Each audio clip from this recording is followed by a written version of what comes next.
Uh, Not today. I didn't plan on calling anybody today. Like me personally, I don't like to call during the holidays too much. Everybody's like really busy, and it's really like a bad time of the year for myself. So I don't like to call too much. I kind of like the holidays to just pass by and just to be over with because they really suck in prison. Uh, you get to call home and everybody's celebrating the holidays, and you're not able to be there with them. So it's a bit of a bummer in that regard. So for me, I just like them to pass and get them over with, and then I get to call. I'll call afterwards and see what happened, the good times they had, who got what, things like that.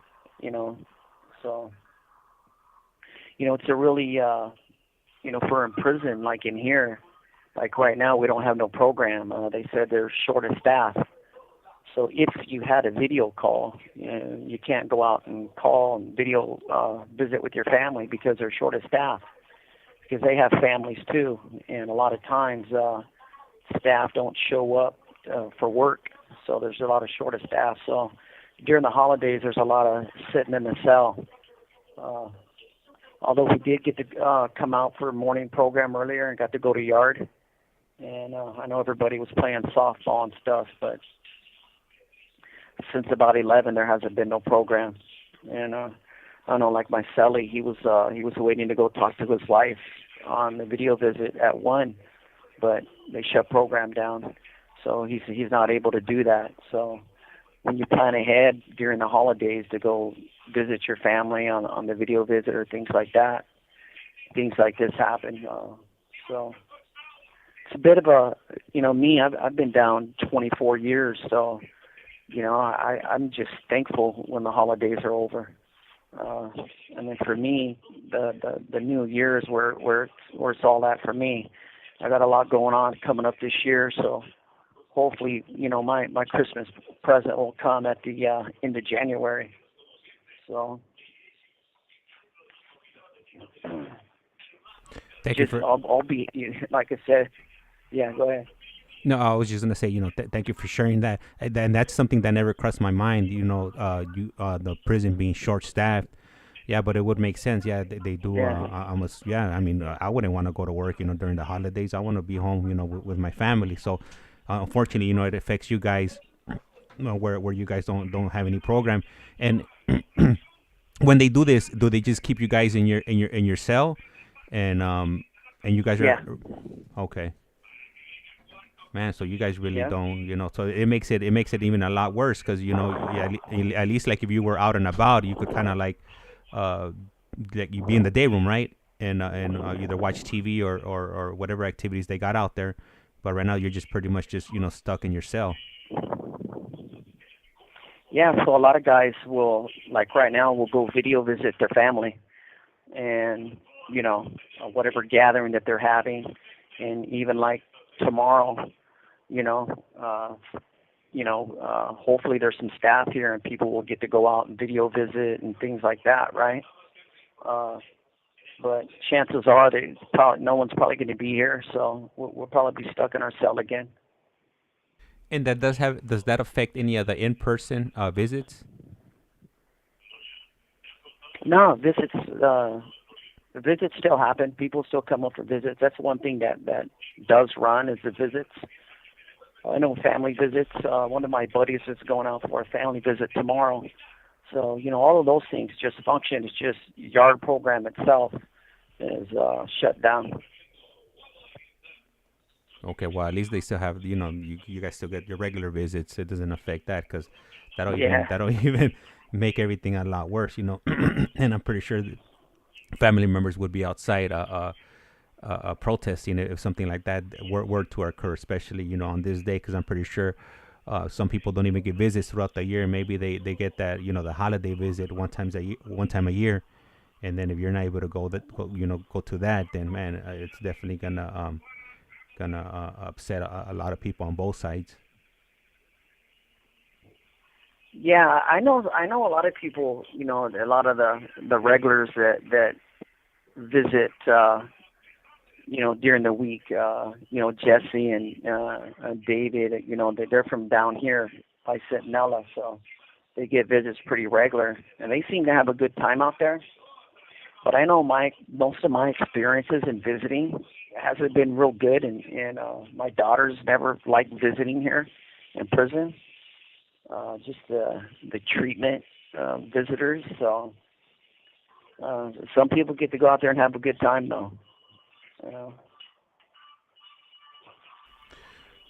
So I know earlier on, we were speaking before we went live, and previously, speaking to David, he had mentioned that you guys had encountered each other before, and it wasn't under the best circumstances, I would say. And I just wanted to get No.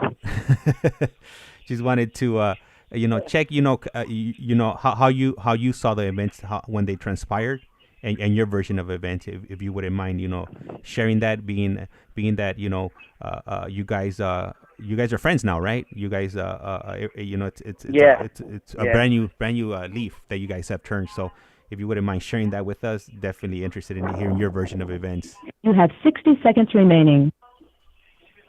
Yeah. Yeah. I'll share. I'll have to call you back right now, and I'll share the story with you guys. All right? Okay, perfect. Thank you. Okay. I'm gonna call you right back right now. Sounds good. Bye bye. Bye bye. Hey, Mad Max. Hey, thank you for coming in and the support. No, so you know what? What happened was, we were supposed to do this stream last week. I'm not sure if you recall, and I ended up canceling it because we weren't able to go live that day. So that chat, those comments you see on there are from last week.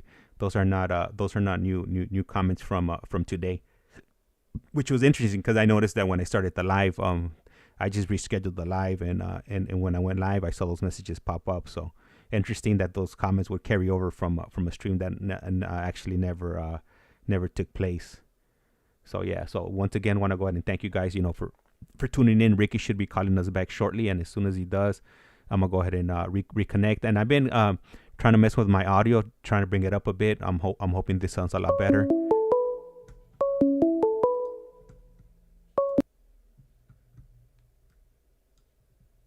This is Global Tel Link. You have a prepaid call call is now being from recorded. Ricky Black. an inmate at the Centinela State Prison, Centinela, California. This call and your telephone number will be monitored and recorded. You have a prepaid call. You will not be charged for this call. To accept this call, say or dial 5 now. Thank you for using Global Tel Link. All right. Thank you for calling back, Ricky, and I'll go ahead and hand off the mic to you. Yeah. So okay, I'll give you a little backstory first.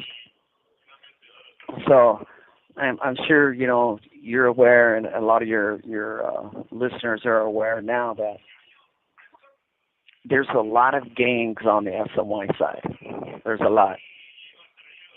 So for me, when I was active, and then I dropped out and came to the SMY side, I didn't anticipate coming over here and changing my life that there'd be so many gang members still on the SMY side, and actually so many gangs. And so coming over here, I noticed that it was a free-for-all. Everybody was joining up with different gangs, and it didn't matter what your racial background was or anything like that, your ethnic group. You could join any gang on the SMY side. It didn't matter who you wanted to hang out with. You could go hang out with them and join their gang. Well, I chose to stand on my own and do my own thing, and try to change my life and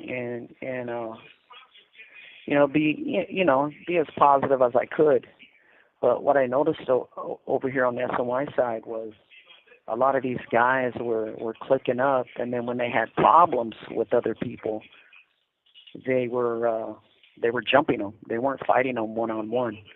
And what that did was it creates a bit of a vacuum in a sense that everyone started clicking up, because when you come over here and you're not in a gang no more, you know, you're really standing on your own. But when you see everybody joining gangs and jumping people, a lot of people get afraid of that, and out of that fear, they'll join a gang themselves.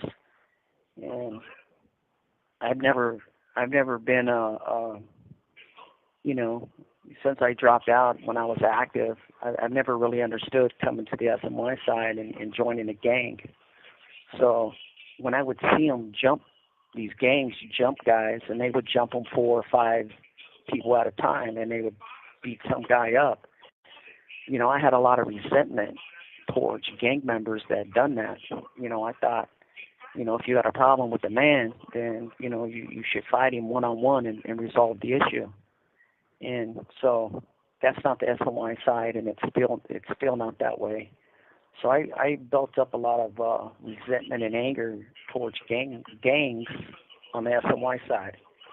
And, you know, I've always told my friends, and even, you know, telling myself internally that if any of these gang members try to push up on me or threaten me, you know, I'm going to fight them one-on-one. And if anyone jumps me, I tell my friends not to jump in.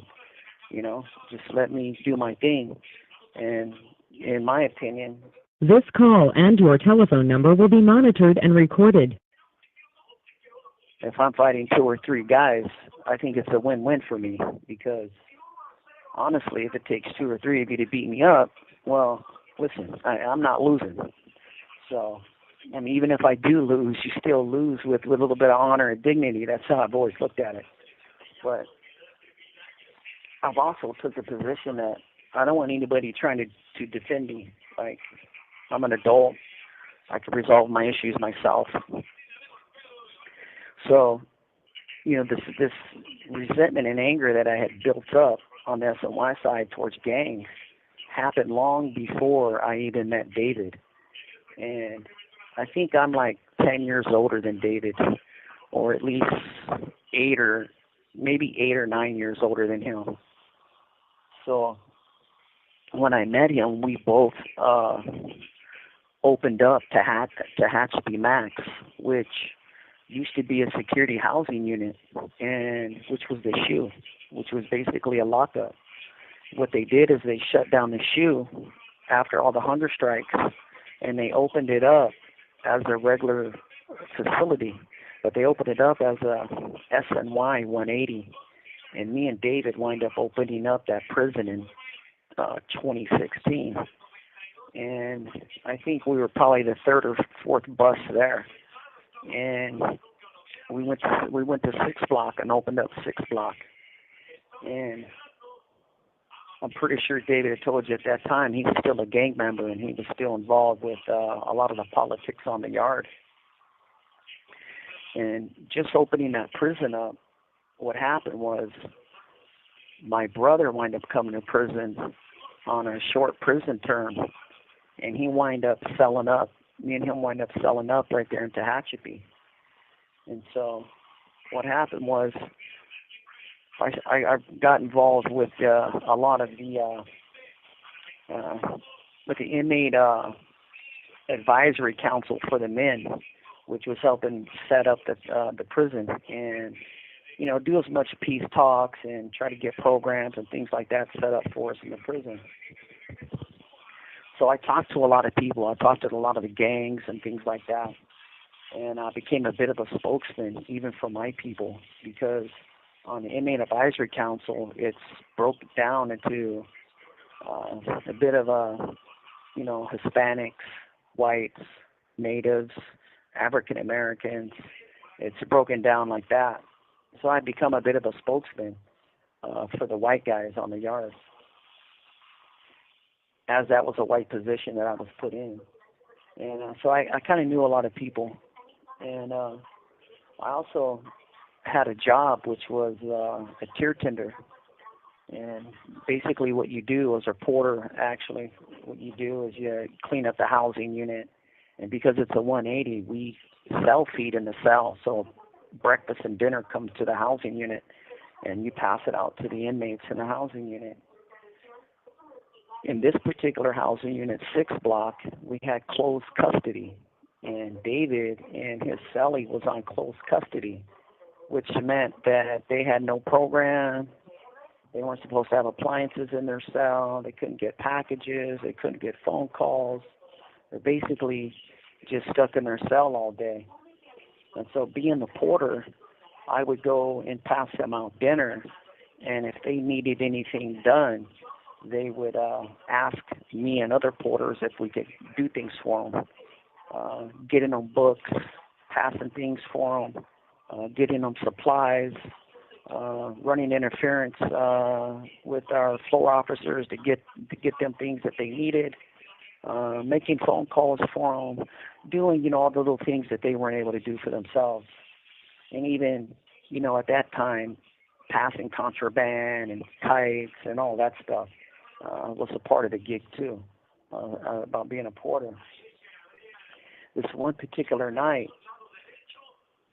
as I told you before, I made whiskey, and I'd been drinking, and it was time to go to work. So when I went to work, as I was cleaning up a C-pod where David and his friends were, they were like really loud, and I could see this guy was on the phone talking to his family, and he had one of his ears covered up with his hand because he couldn't hear. And in these sections, they don't absorb noise. They're real loud. So if people yell out their door, it's really loud. And so this guy couldn't hear his family when he was on the phone, and he was trying the best he could. And David and them, they were really rowdy that day. And I had asked them, I said, hey, this guy's having a hard time on the phone right here. Can you guys keep it down a little bit? And they didn't like that. They didn't like me asking them to keep the noise down. So they got a little disrespectful from behind the door, I felt. And so I told them, I said, hey, if that's how you guys feel, don't ask me to do anything for you because I'm not going to do it. If you can't respect the guy out here on the phone, then I'm not going to do anything for you guys. Well, David and his boys considered that building their building. They had more heads in that building than anybody else, and everybody on the yard knew that what 6 block was this particular gang was housed in that building, and so we exchanged some words through the door, and it kept going. And because I was intoxicated, I kept saying things back to David and his cellie. They're yelling things out the door to me. Normally, I would just walk away and like, hey, no big deal, you guys. I'll see you guys tomorrow. But being a little intoxicated, I egged the little disrespect on. As they're challenging me, I'm challenging them back. And what wound up happening was they were saying things to me, and I didn't agree with it. So I said, hey, look, I go, Bill call's coming here in about 10 or 15 minutes. So if you guys want to talk to me then, I'll be down by the TV, when Bill call comes in. And David and his cellie, or one of them got medication. I don't know which one did. But they said, yeah, stay right there. We'll come out and talk to you. And so one of my coworkers was trying to squash everything. And I was like, nah, forget these dudes. They're being disrespectful. I don't care. They're not going to be disrespectful to me. And so all the other porters left the section. And I went down by the TV and I waited for them to come out of their cell. And sure enough, here comes him and his cellie running down the stairs. And they jumped on me. And we wound up getting into it. And the cops came over, ran over, and sprayed us with. This call and your telephone number will be monitored and recorded. And I don't know if you've ever experienced pepper spray or anything like that, or any of your listeners, but this particular stuff that they had was this new orange stuff that they had, which was pretty powerful at that time. And we wind up fighting as long as we could until we couldn't breathe. And I wind up on top of David's celly, and I had my eyes closed. I was holding my breath, and I was just swinging as much as I could until I ran out of breath, and I couldn't hold my breath no more, and the cops were spraying us. And I wind up walking maybe 10 feet away from his celly, and I squatted down, and I was on my knees, and the cops were yelling at us to prone out. But the problem was I couldn't breathe because of all of the mace. And when I did try to prone out and lay on my stomach, I wasn't able to. The pressure on my stomach would collapse my lungs, so I wasn't able to breathe in and out properly. And I was kind of panicking a little bit.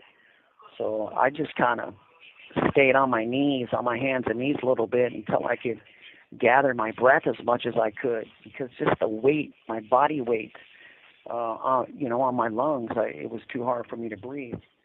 And I wind up catching my breath a little bit, and the cops cuffed us up, and they took us out and put us in the cages. And I could hear David and his celly coughing a few cages down. And I'm coughing too. We're all coughing. And just in this hallway where they had us, which is pretty long, it's actually supposed to... You have 60 seconds remaining.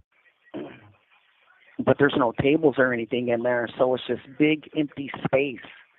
And you could really hear a pin drop in there if you was just to quiet down a little bit. Like, it's real quiet.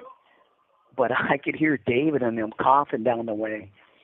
And I thought it was pretty funny. So I called down to him and I said, hey, which one of you guys hit me in the mouth, man, because I got a fat lip.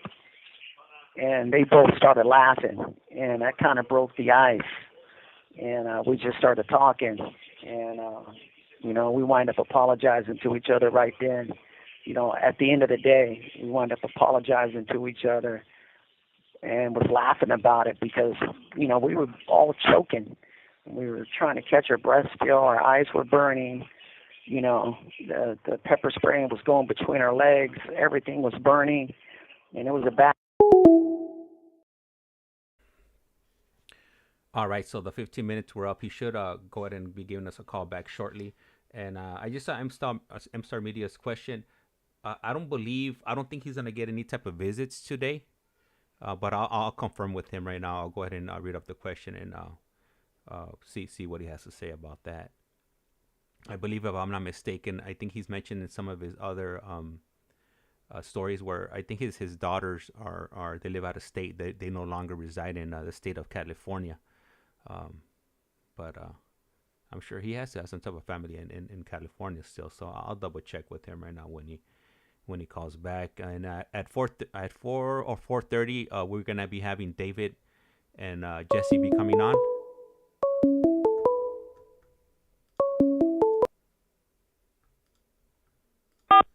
This call is now being recorded. You have a prepaid call from Ricky Black, an inmate at the Centinela State Prison, Centinela, California. This call and your telephone number will be monitored and recorded. You have a prepaid call. You will not be charged for this call. To accept this call, say or dial 5 now. Thank you for using Global Tel Link. Hello, Ricky. Yeah. All right, so I got a question here from M-Star Media, which is one of our supporters here. And she's asking, will Ricky be seeing his family today or tomorrow? No, they don't. They usually don't come up and visit in person. So I'm not sure if I'm going to visit them this week or not. I know that like my daughter and her husband and my granddaughter, they're driving out here from Tennessee to spend time with her mom and her siblings. So I might call them on a video visit sometime this week and say hi to them.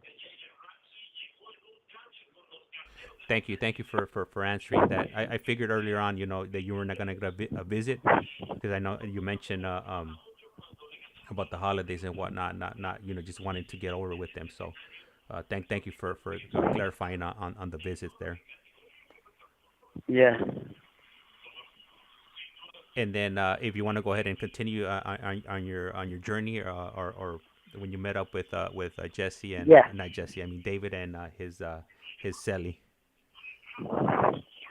So, I wanted to break an ice with them right there, and and it became like a funny experience because we were all choking and burning from this pepper spray.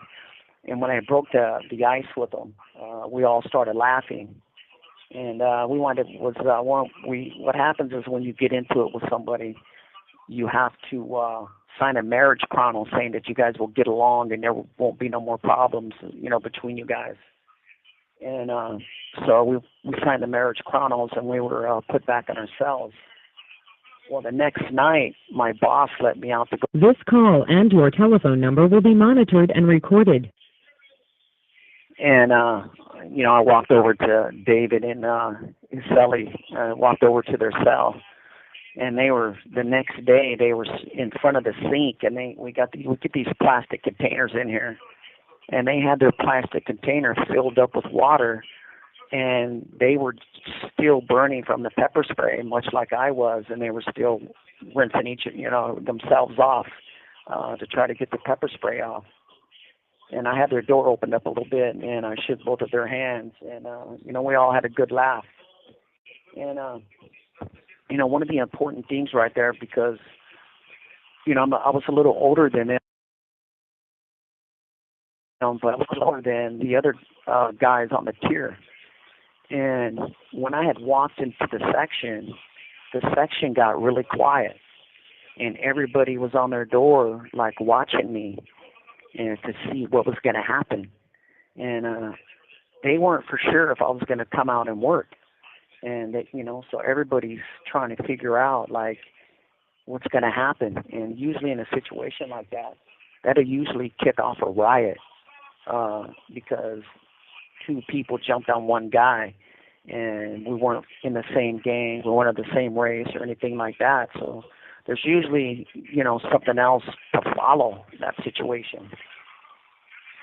And I certainly didn't want it to go any further than me, David, and his celly, because the reality was it was between us three, and that's where it should have stayed.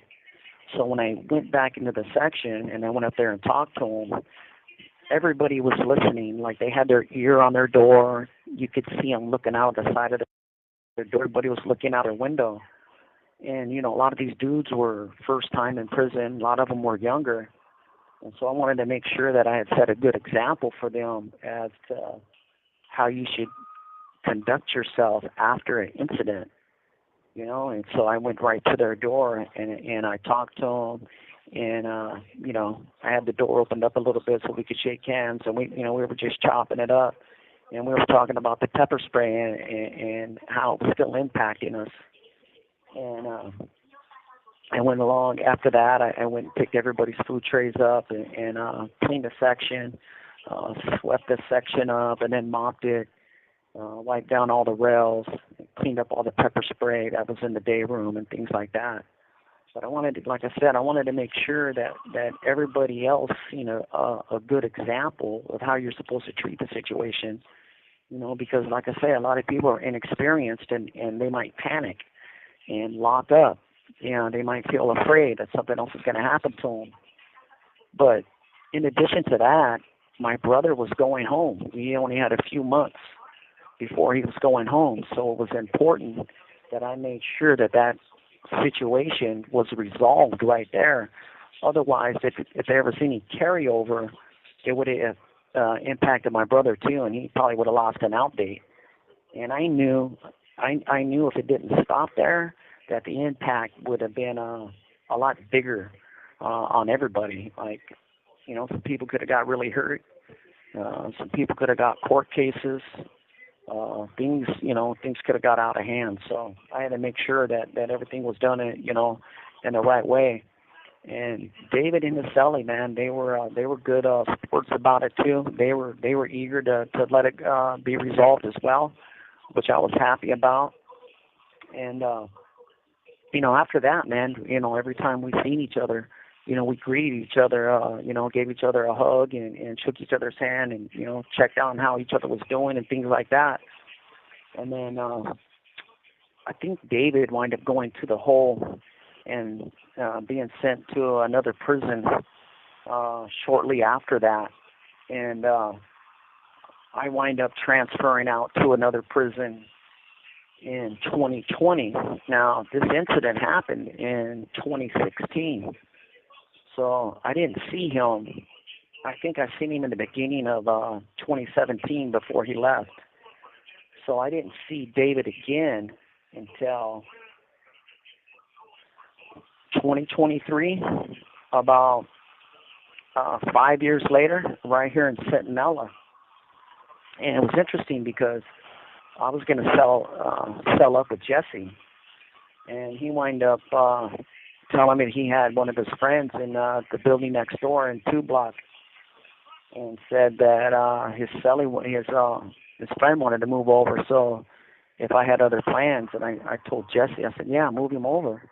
And he had told me, he goes, hey, he was in Tehachapi, maybe you know him. And he told me his name was David. I go, I don't know, I'll have to see him. Because, there's a lot of Davids in prison. And I didn't know, he didn't tell me David's old moniker, what it was. So when he moved over, Jesse moved him over, we were out in the day room. And David happened to be walking around the day room. And I was talking to Jesse, and David wound up walking by us, and Jesse was like, hey, this is my celly right here, David. And so I looked at David, and I didn't even recognize him. And it's been about 5 years since I've seen him. And he goes, hey, I'm David. I go, hey, my name's Ricky. And we introduced each other. And it was kind of an awkward moment. And I was like, hey, he told me you were in Tehachapi. And he told me, he goes, yeah. I was like, hey, I was in Tehachapi too. I was on the 4B yard. He goes, hey, I was too. I said, I was in 6 Block. He said, I was in 6 Block too. I said, well, I opened up the prison in 2016. And he goes, I opened up the prison in 2016 too. And so I told him my nickname's Woody. And I said, hey, I used to go by Woody. And then he told me, he started laughing. And he goes, man, Woody, this is dopey. And neither one of us recognized each other. We didn't recognize each other in our recovery. We had changed that much. And it was kind of a cool moment because neither one of us recognized each other. And you could just tell that he was in recovery too, just as much as I was. But also Jesse is good friends. They grew up together, him and David. And me and Jesse was friends. So to see that moment, that full circle moment, for Jesse, to see that me and David actually started laughing and we embraced each other, and it was all good. The situation was all good. It made Jesse feel good. But also, which me and David talked about, was that we didn't even recognize. Not only did we fight each other, we didn't even recognize each other since, because he had cleaned his life up. And he was no longer associated with the people that he was associated with. I was no longer doing the things that I was doing. And I had changed my life too. And we were both working on the same goals, which was getting out of prison. So it was definitely a full circle moment, man. And it was something that me and him both appreciated. Man, that's definitely interesting right there. So Go ahead. Yeah, so that's mine and David's story from my version. It's not as detailed as David's, but that's my perspective. Well, you definitely covered a lot.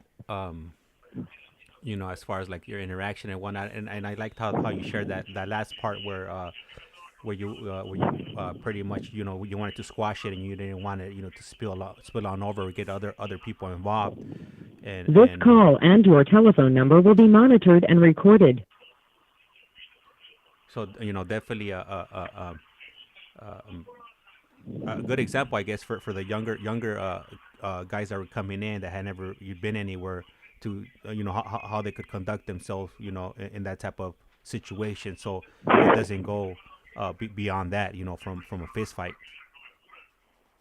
It's rare that it stops right there, but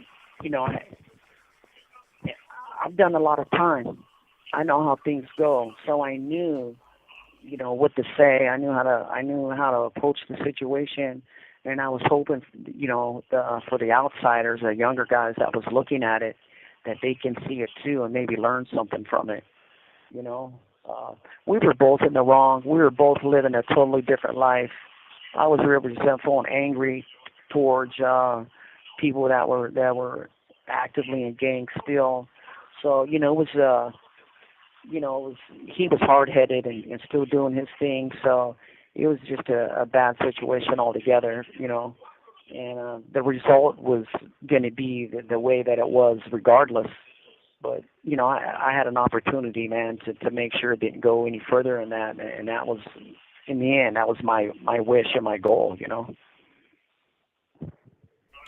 And just to double check, because I don't think I've ever asked you this, but when you crossed over, uh, when you decided to go over, you had no, you never had the thought of participating or joining one of those gangs on the other side, right?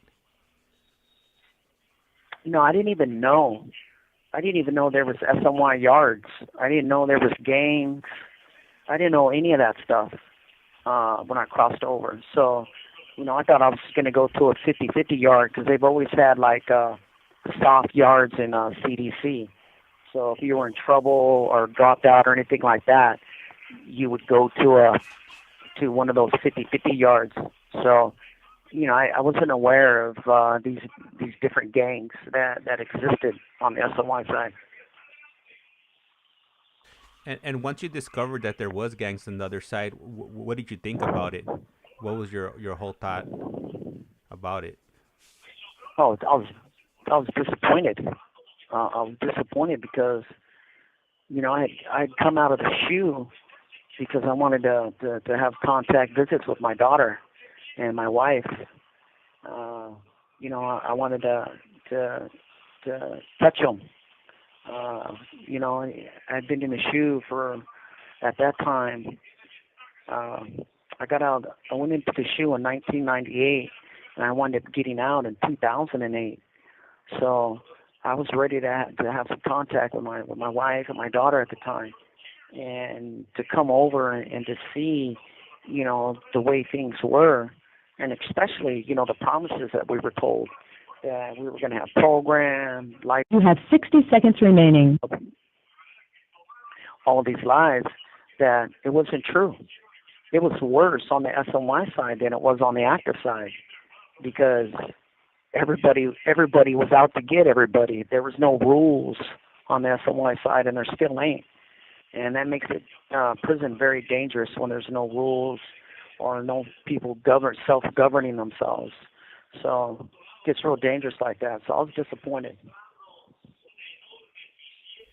So even though regardless of what's happening on the main line, there is an order, right? Because obviously you can't do anything without either it being sanctioned or asking permission, or it being okayed by somebody else. And over here on the SNY side, it's pretty much like the Wawa West. You could do whatever you want to do, and uh, um, without any repercussions, as long as you don't do it to the wrong person, right? Oh, all right. So uh, I lost track of the 60-second mark, and the call was disconnected. But he should be calling us back shortly. And I want to go ahead and thank you guys for tuning in. I know today's Christmas Eve. I was trying to get these lives going a little bit earlier, just because I do have plans. My wife, we're we're gonna be going over to my wife's family's house, and she wanted to leave here like at 4 o'clock, and I told her, well, I got some phone calls coming up, and so I guess I'll be meeting her there. I'll be they'll be leaving before me, and then I'll meet up with them once I'm done with the calls with Jesse and David. So I want to go ahead and thank you guys, and wish you guys a Merry Christmas. I'm not gonna cut the call up. I was just wanted to throw that out there just in case I forget later on.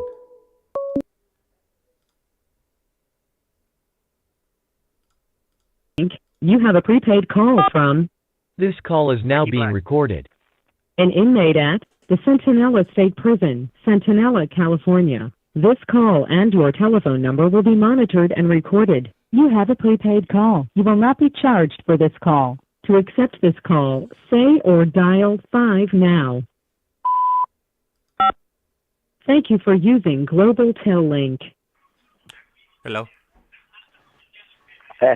All right, I lost track of the 60-second mark. You know what? I heard something interesting. I'm not sure if it's true or not. Maybe you've heard it. You've heard people speaking about it. Do you know anything about GTO talking about removing the 15-minute limit on the calls? Yeah, I'm not sure. I haven't heard anything about that. I'm sure Jesse and them has, but I hope they do. Yeah, I'll double check with them when I speak to them later on. But yeah, that would definitely make these calls a lot easier without having to, be disconnected and having to call back. It'll help everything. These calls run a lot smoother, and without having to worry about trying to squeeze in your last words in a 60-second period. Yeah, I mean, there's no reason for it because the phone calls are for free now. So I think it would make sense. It would make sense for prisons that they haven't rolled out the tablets at, because obviously, yeah, like that, everybody will get, it'll be fair and they have an opportunity to use the phone. But I think when the tablets, when it comes to the tablets, yeah, it should be on a there shouldn't be any time limits on it, since the calls are free and everybody pretty much has a phone at their disposal with the tablets. Yeah, there's a lot of updating they could do on this equipment of ours, man. Like as it stands right now, I have to log in on my tablet every time I use it. And if I go from one app to another, I have to log out and then log back in.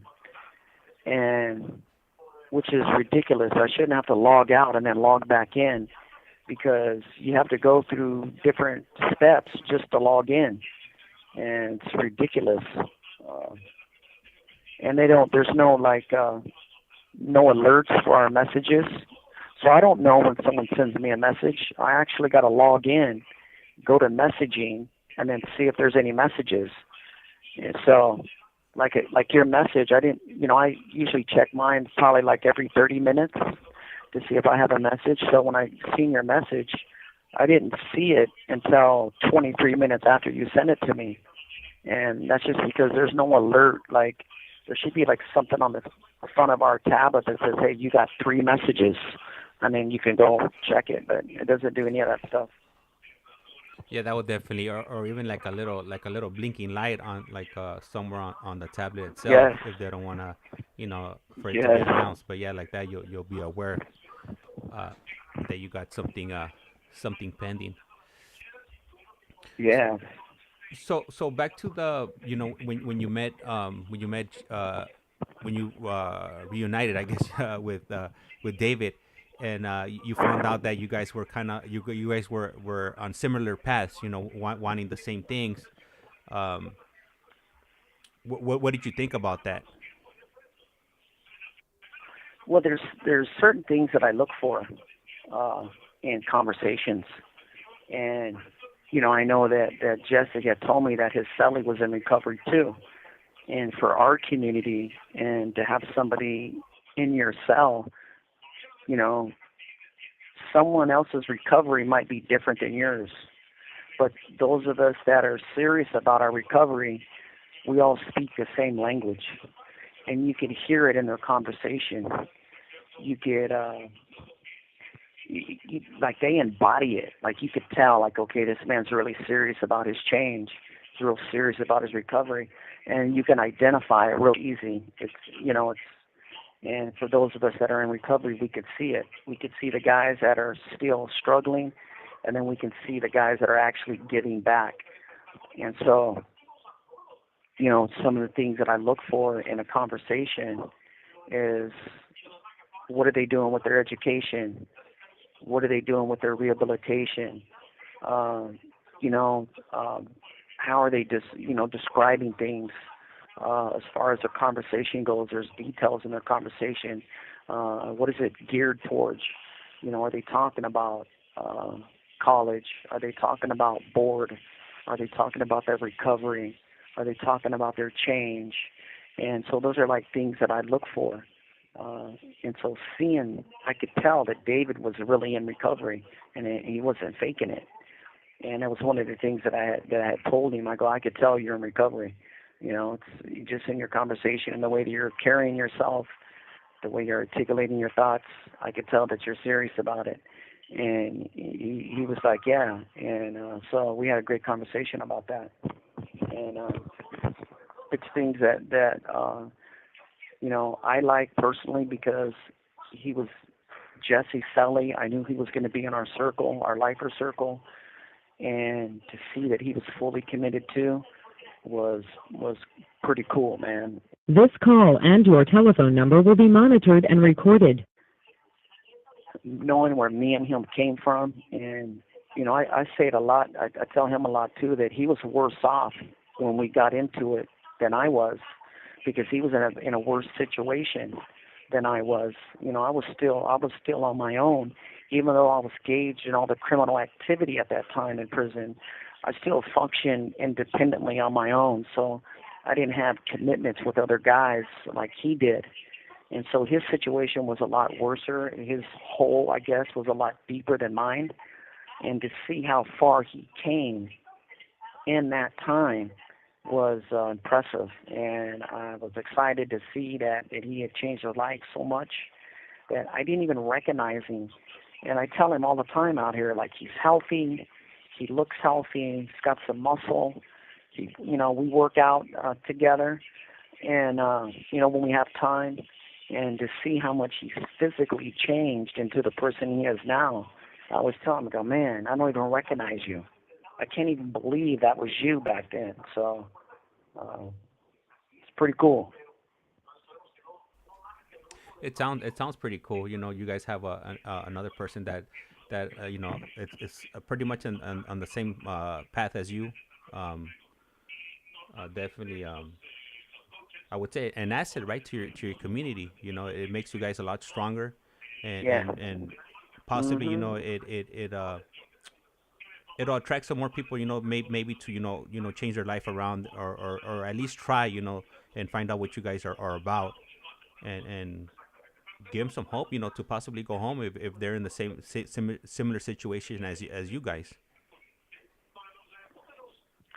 Yeah, it's not easy in this small community that we're in to really change your life. It's a lot harder than people think, because you don't have a lot of space to yourself to do that. You're still around a bunch of people that are involved in that lifestyle, and because we all live so closely together, we really impact each other, by our behavior, and people, there's a lot of judgment that goes on with, people that ain't in recovery, that look at us and judge us a certain way, because people still expect you to be a criminal. They still expect you to have those warped beliefs, that us against them mentality, fuck the popo, things like that, and in the recovery community, we don't have that attitude no more. We don't, it's not us versus them. It's not blue versus green. They're in here working and taking care of their family, and we respect that. And so we conduct ourselves like that. The cops are human beings too. We don't look at them as our enemy in the recovery community no more. But all the other guys in here with us that are wearing blue, that's not in recovery, they still expect us to carry ourselves as a convict, as a criminal, and still, walk that walk. And so, we're judged a lot, because of that, and we're looked at a certain way. So it's not real easy to break away from that path and get into the recovery. So for those of us that have done it, man, we know how hard it is to get to where we're at. So that's why I say you could tell in somebody's conversation where they at in their recovery and in their change and how serious they are. Because there's only one way, and you got to be all in on it. Hey, Ricky, so I want to share something with you right now. So my daughter walked in a few minutes ago, and I was mentioning to you that I'm putting your picture up on the stream, and she looks at you, and she's like, too many tattoos, and then she tells me, and then she tells me 1 or 2 tattoos, okay, too many tattoos, no good. Yeah, no good. Yeah. I think my granddaughter would agree with her. And let me ask you right now that my daughter brings up your tattoos. Does the prison offer any type of programs where you could possibly get your tattoos removed, or does that happen until once you go home? Yeah, they do. They got a new program that started to get gang tattoos removed. Any tattoos on the face, any tattoos on your hands or neck. They started that. I know a bunch of us, me, Jesse, and a bunch of us submitted our applications to have tattoos removed. Unfortunately, because we're lifers, we're last on the list. Guys within a year to their release date actually are benefiting from that. And is how often do they have these sessions where they remove the tattoos? Is it like once a month or throughout the week? How does it work exactly? Would you happen to know? Do you have any insight on that?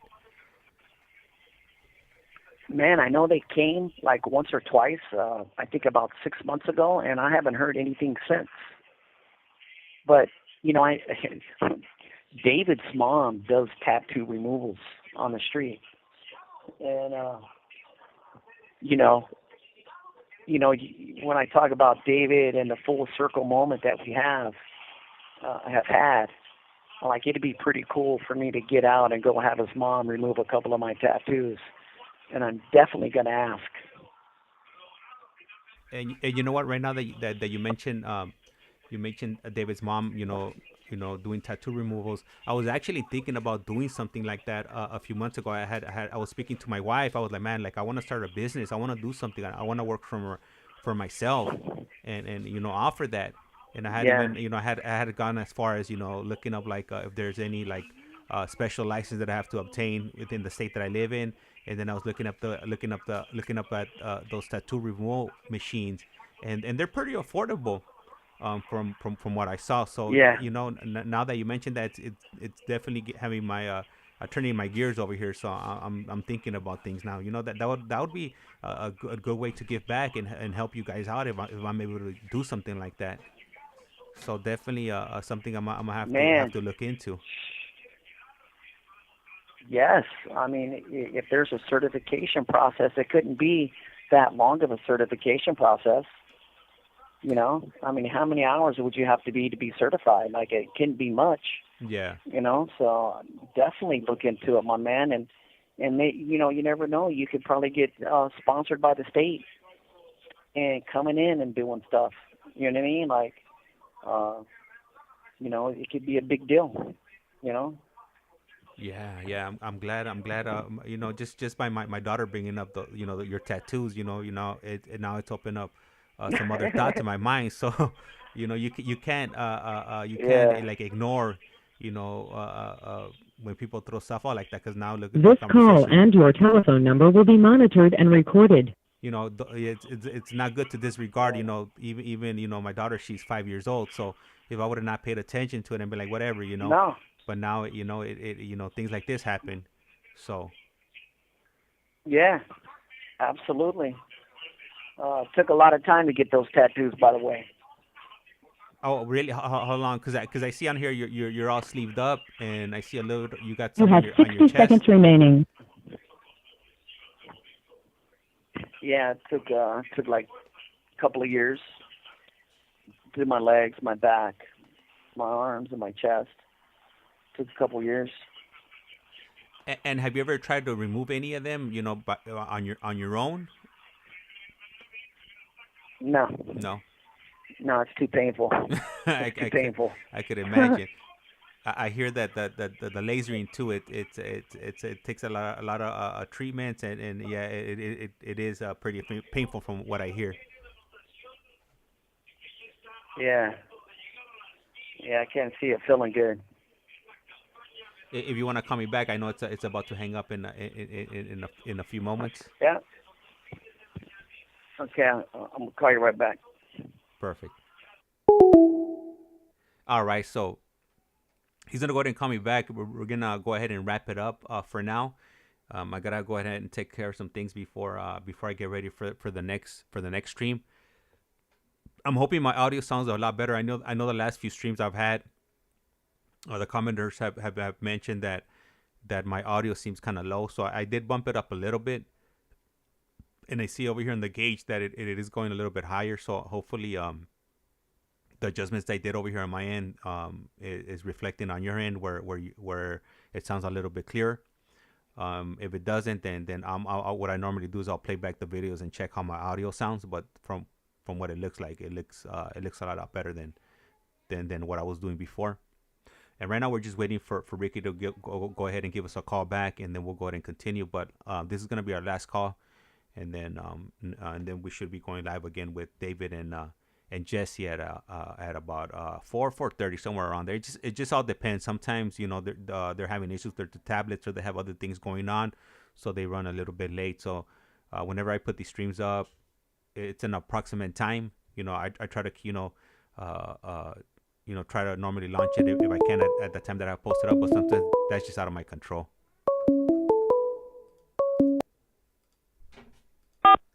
This call is now being recorded.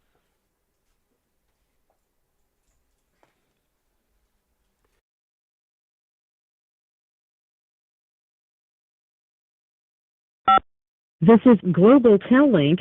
You have a prepaid call from Ricky Black. an inmate at the Centinela State Prison, Centinela, California. This call and your telephone number will be monitored and recorded. You have a prepaid call. You will not be charged for this call. To accept this call, say or dial 5 now.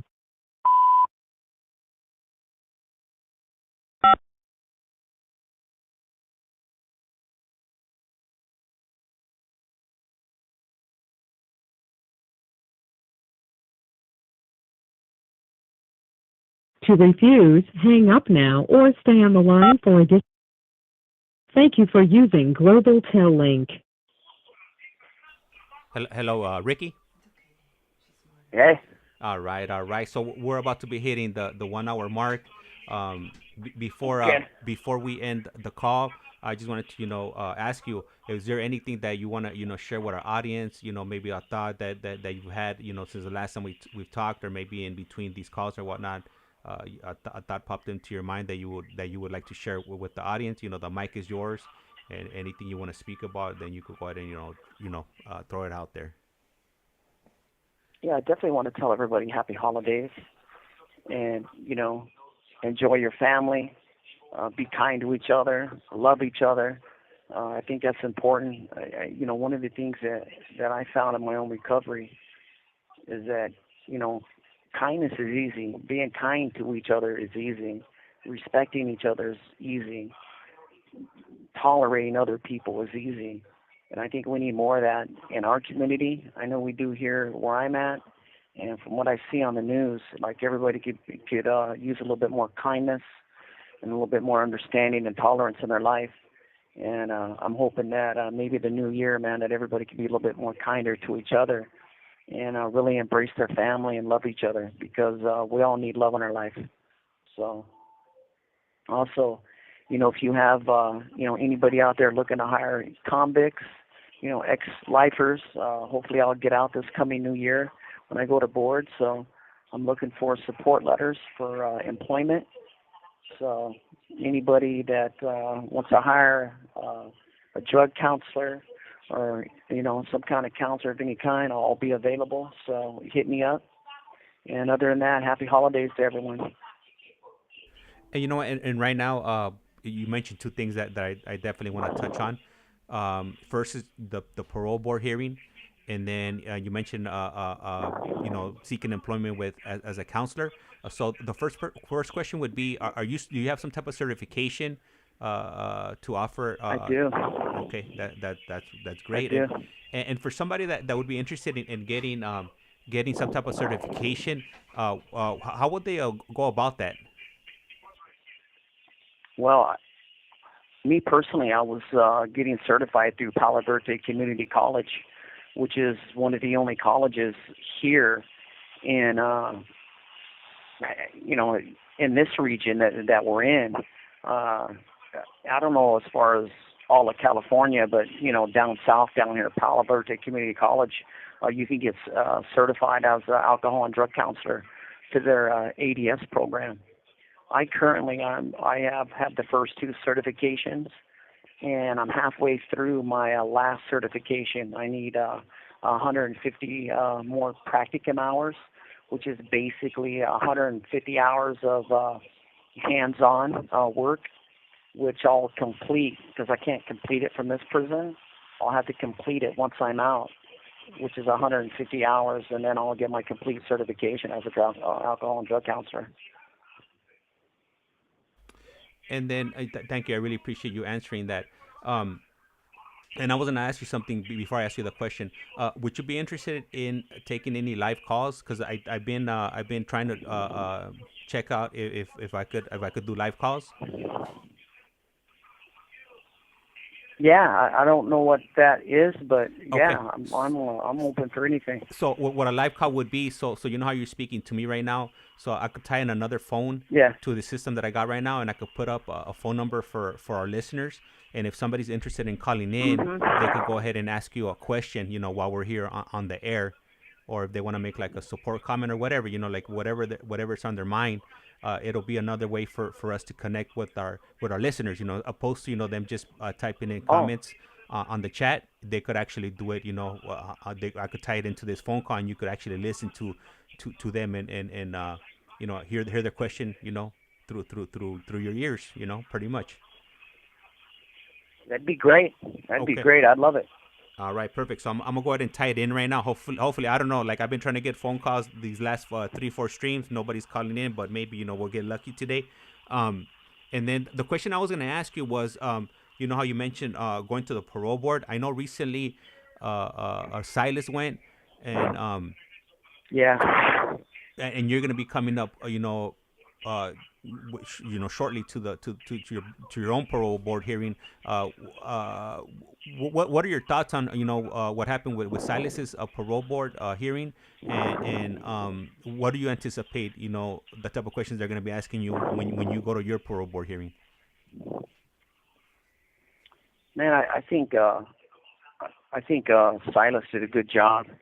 I think he got the lowest denial that you can get, which is 3 years. And just talking to him and hearing his experience, I think he did real well. We all know he's well spoken. He knows the process, so I expected him to do well, and was happy that he only got a 3, because they could have gave him much more than that, but they gave him a 3. So I'm pretty happy with him for that.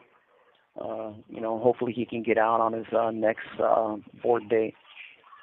For me, I've been to board twice already, so every time you go to board, you have to speak about your life crime. That's one of the main things. So outside of that, every hearing that I go to, I always have an approach, and that's taking responsibility for who I used to be, and then expressing my remorse and showing, the panel who I am today. So I always go to board with that mindset, taking responsibility. This call and your telephone number will be monitored and recorded. And as long as things continue the way they're going for me right now, I'm hoping that I'll have a better outcome this time around. Yeah, I hope you do. I hope you do too. I mean, you're a completely different person than you were, when you went into the system. So, hopefully, you've been down a long time. Hopefully, you get the opportunity to show that what you really could do. Obviously, before you were engaged in criminal activity, and you excelled at that. And now, with once given the opportunity. Oh, we're getting a call here. I'm gonna go ahead and patch it in. Give me one moment. Hopefully, it works. Okay. Hello. Hello. Hello. Hello, can you hear me? Yeah, it sounds like you got us on speaker. If you got us on speaker, can you take us off speaker? Yeah, can you hear me now? Yeah, we could hear you now perfectly. What's your name, and do you have a question here for Ricky? My name is Susie, and I just wanted to say that this is my first time listening, but I don't know the depths of the story, but I just want to say that it sounds like you're doing a great job, and I hope you keep your head up. Like everything's gonna work out, Thank you. Absolutely. All I could do is be positive, and positive things that come from that. So definitely appreciate you calling in, and I thank you for your words. No, yeah, for sure. Keep up the good work. I hope everything works out. All right, Yeah. Susie. And happy holidays and Merry Christmas. Thank you, you as well. Bye-bye. Thank you, Susie, for calling in. Also, it works. I'm glad it works. I wasn't sure if it was how it was gonna sound or whatnot, but yeah. So we have that feature now where if somebody wants to call in and they wanna connect with us, then we can, and it brings up the personal level just a little bit higher. Yeah. I like hearing female voices, right? Yeah. I'm in a world full of men. So, yeah.